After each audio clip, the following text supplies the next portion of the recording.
नमस्कार, मी पंजाब राज्यातल्या सर्व शेतकऱ्याला सांगू इच्छितो की आणखी 3 दिवसात राज्यामध्ये वातावरणात थोडा बदल राहणार आहे.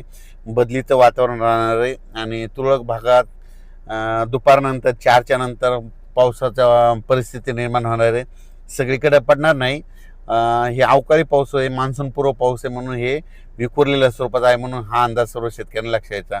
मग हे त्याच्यामध्ये नांदेड जिल्हा झालं, विदर्भामध्ये काय विदर्भ, पूर्व विदर्भ, पश्चिम विदर्भ, 5-11 जिल्ह्यामध्ये वर्धा, नागपूर, भंडारा, गोंदिया, चंद्रपूर, यवतमाळ, वाशिम, हिंगोली, अमरावती, अकोला, बुलढाणा याच्यामध्ये जिल्ह्यामधून 2-4 ठिकाणी 10-20 ठिकाणी असा अवकाळी पाऊस पडणार आहे. सर्वदूर पडणार नाही, म्हणून हा अंदाज त्या विदर्भातल्या शेतकऱ्यांना लक्षात यायचा.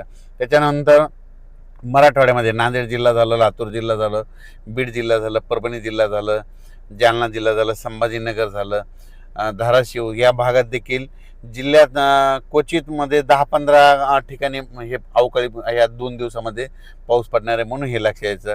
पश्चिम महाराष्ट्रात देखील हीच परिस्थिती राहणार आहे आणि उत्तर महाराष्ट्रात देखील तुरळक भागातच विखुरलेल्या स्वरूपाचा हे पाऊस असणार आहे. पण राज्यातल्या हळद लागवड करण्यासाठी आणि ऊस ज्यांचा वाळत आहे त्या ऊसासाठी एक आनंदाची बातमी, कारण की राज्यामध्ये 15 मे ते 20 मेच्या दरम्यान राज्यात चांगला पावसाळ्यासारखा पाऊस येणार आहे, म्हणून हा अंदाज लक्षात यायचा.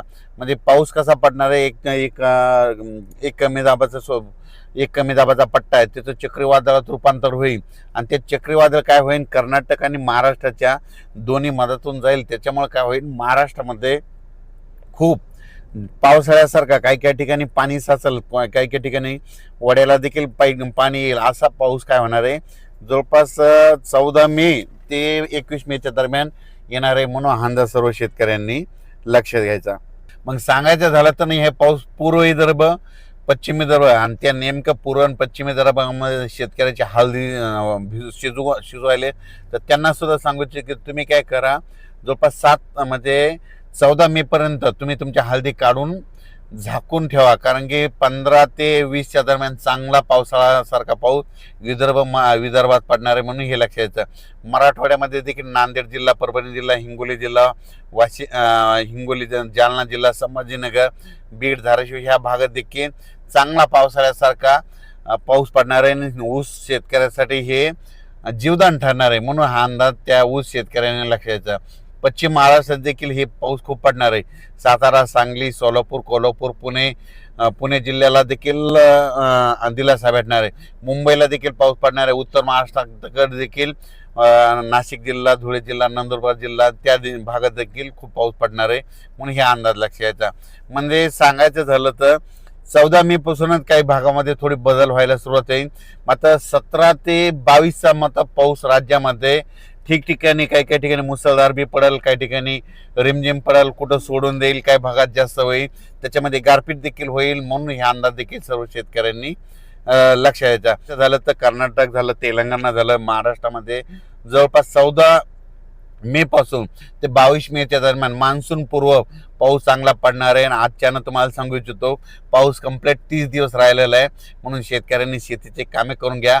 पण 14 मे ते 22 मेच्या दरम्यान राज्यामध्ये हे जे अवकाळी पाऊस येईल त्याच्यामध्ये विजाचं प्रमाण जास्त आहे, म्हणून शेतकऱ्यांनी झाडाखाली थांबू नये, नारळाच्या झाडाखाली उभं राहू नये, आंब्याच्या झाडाखाली थांबू नये, कारण की याच्यामध्ये विजाचं देखील प्रमाण जास्त आहे. आणि तुम्हाला एक सांगू इच्छितो, या राज्यात सगळ्यात महत्त्वाचं म्हणजे 15 मे पासून राज्यातलं सगळ्यात महत्त्वाचं जे उन्हाचा जे पारा वाढत गेलेला आहे त्याचं पारा कमी होणार आहे. सगळीकडला पारा 40 अंशाच्या खाली येणार आहे, म्हणून हा अंदाज लक्षात यायचा.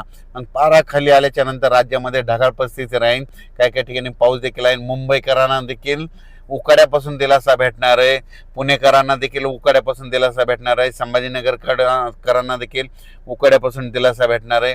सांगायचं झालं तर पूर्व विदर्भ, पश्चिम विदर्भ, दक्षिण महाराष्ट्र, उत्तर महाराष्ट्र, कोकणपट्टी, खानदेश सगळीकडे 14 मे पासून दररोज वेगवेगळ्या 2-2 दिवस वेगवेगळ्या भागात मुक्काम करत हे पाऊस पूर्व मोसमी पाऊस हे बरसणार आहे, म्हणून अंदाज सर्व शेतकऱ्यांनी लक्षात घ्या. म्हणजे 9-10 पर्यंत विखुरल्या स्वरूपाचा अवकाळी पाऊस येणार आहे.